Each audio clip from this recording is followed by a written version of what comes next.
RTV app వార్తల్ని క్షణాల్లో చదివే అవకాశం ఉంటుంది. ఒక న్యూస్ పేపర్, ఒక టెలివిజన్ ఛానల్ మీ చేతుల్లో ఎప్పుడూ ఉంటాయి.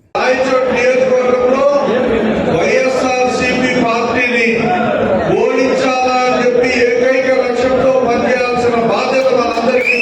గడిచిన 5 సంవత్సరాల్లో వైఎస్ఆర్సీపీ అధికారంలోకి వచ్చిన తర్వాత ఎటువంటి పరిస్థితులు ఏర్పడ్డాయి అనేది మనందరికీ కూడా బాగా తెలుసు.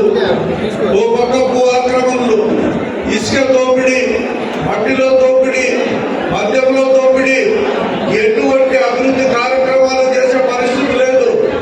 ఎంఆర్ఓల దాసోహం, ఎస్ఐల దాసోహం, ఏ డిపార్ట్మెంట్ ఎదురు ఆఖరికి కలెక్టర్లు కూడా దాసోహమై పనిచేసి రాష్ట్రం సస్పెండ్ అయిన పరిస్థితులు కూడా మనం చూసాం.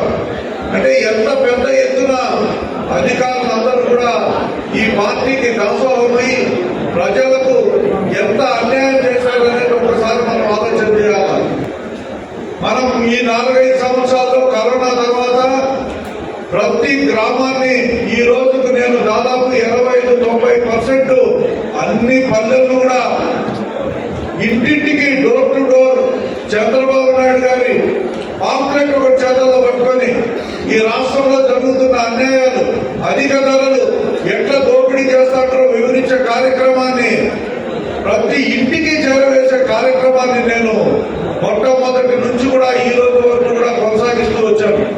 భవిష్యత్తు గ్యారంటీ కార్యక్రమం చంద్రబాబు నాయుడు గారు ఎంతో ప్రతిష్టాకరంగా తీసుకుంటే మీ అందరినీ కూడా తెల్లవారుజామున 5 నుంచి పరుగులు పెట్టించి ఈ రాష్ట్రంలోనే 63,000 పైచలకు ఇళ్లను నమోదు చేయించడం అది మీ అందరూ నాకు ఇచ్చిన బలము అని చెప్పి కూడా ఈ సందర్భంగా